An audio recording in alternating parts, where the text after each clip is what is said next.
they are committed to seeing this legislation rolled, the 1am lockouts. Now, they say they've got also the agreement of the member for Cook in this drive.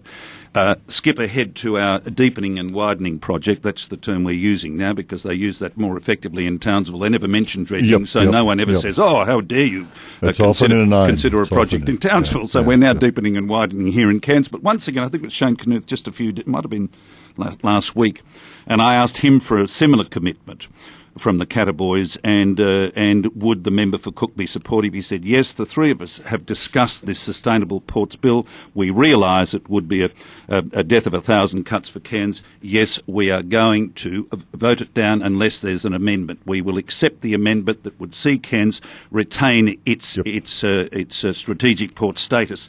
Now, let's do the mathematics on both those fronts. Mm-hmm. I'm presuming your side of politics is 100% behind this local community on those two fronts? Well, in actual fact, we're the ones that have been leading the charge against the 1am lockout, and we're pleased that the Cata Australia Party have come on board with regards to that. We understand the member for Cook has a similar view. And indeed, with regards to the priority ports legislation in Parliament, we've been the ones that have been similarly saying that we need to make sure that Cairns has the ability to put its case to expand in the future. And if I can go back to 1am lockout, the reason that we're most keen on preserving the status quo, because it was us in government that gave the direction and the resources to the Queensland Police Service to do something about this antisocial behaviour and lawlessness. Now, for years on your program, you'd been pushing this issue as a major concern of this community, and many people who were your listeners, the same sort of thing. We did it. We fixed it, and the Safe Night Out strategy which we put in place was also a part of that, which was basically banning, scanning, education, cracking down on the perpetrators. Last evening, I walked around the streets here with the night chaplains.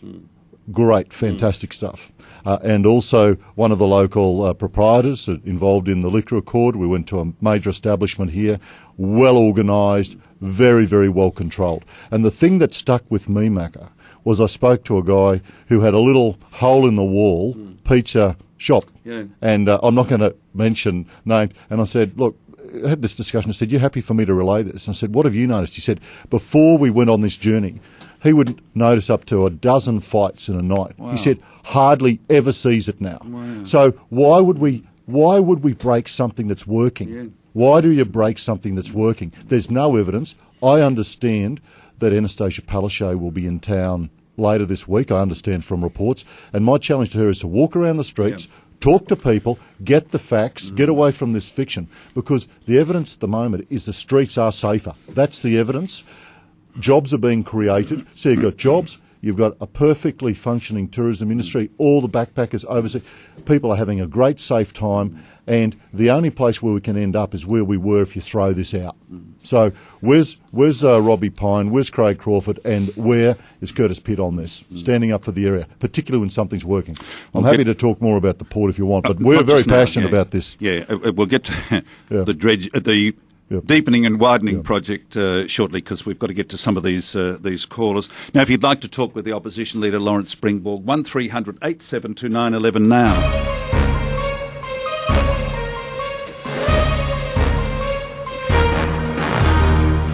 Now, Cole's on the line at Menunda. Cole, you're talking to Laurence.